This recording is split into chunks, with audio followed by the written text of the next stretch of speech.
Mufti, in the European religious war, Protestant and Catholics butchered each other, and in the Ottoman Persian wars, Sunni and Shia villages were razed. Effects felt to this day in the Middle East. Is the root cause religion?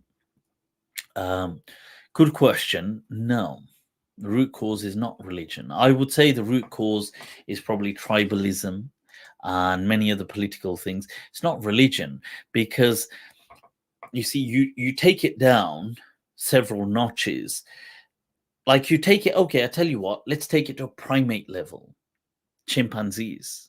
Okay, so when we reviewed the book, those of you who've watched our book review on the bonobo and the atheist, if you haven't watched it, do watch it. It's an excellent book lounge review we did. So it's amazing. Now you see how chimpanzees live in the tribes and how the primates fight each other, and they're very territorial. Now, there's no religion with primates. They will butcher each other, except bonobos. Bonobos seem to be a really odd. The bonobo, monkey seems to be an odd example. It seems to be all more about love and sex and stuff like that, and just huge orgies always. You put bonobos together, they just within minutes they're all getting on like a house on fire. They first of all just kind of eye each other up, and then they just have this huge orgy, and then they're just fine. But any other primates, nothing like that. Nothing like. And you see, bonobos are matriarchal, which is very fascinating. So, whereas most primates are always patriarchal. So chimpanzees, bonobos look just like chimpanzees, by the way, but they're a bit slimmer. So they look like your standard kind of chimpanzee monkey, but they are a bit more nerdier. So they look like they have like narrower, longer faces, skinnier bodies. They're not as chimpanzees are actually quite chiseled and muscled up when you see them. They're not as chiseled, so they're kind of just a bit skinnier, and they are a totally different kind of species. They're not they related, but they're genetically different to chimpanzees. So they're very fascinating, and there's been a lot of studies done on them, especially by Dr. Franz de Waal. And you should read some of his books and watch some of his stuff on YouTube. Fascinating. But yeah, so now chimpanzees, normal chimpanzees or gorillas or things like this that you see, they will, you cannot put these tribes together. They cannot, if they just encounter each other, it's war. It's not like or maybe as a one-off they might let someone off, but usually their first reaction is one of hostility. When you look at Europeans discovering North America, or you see Europeans going to Australia, or you see foreigners coming to a new territory, and the first act is often one of war and hostility. That, on many levels, is simply the primate kingdom playing out.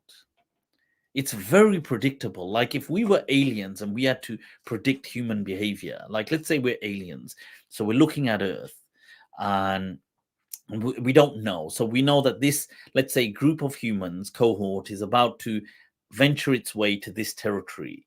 So we have to predict for our homework, what do you think they're going to do? So for our research, for the suggestion and for the background research, we're given primate behavior to investigate, because humans, from aliens perspective, we're very similar to, we are just primates. I mean, we're a different kind of primates, but we're still kind of primates to them. So if aliens looked at us, they would see us as the third chimpanzee, except we seem to wear clothes and we seem to be a bit more talented than chimpanzees. So if you looked at that, so it's in some ways it's like saying you're looking at cats and lions, and so you're kind of seeing that they're different, but there's or wolves and pit bulls, and they're different, but it's the same kind of family. So if they just studied primate behavior and they saw, okay, when chimpanzees come across new chimpanzees, or when they cross territories, or when the tribe encounters a new tribe, and when they go looking for resources, and when with that information, they would make a very fairly accurate, you know, prognosis of what is about to happen, and they would be pretty much spot on.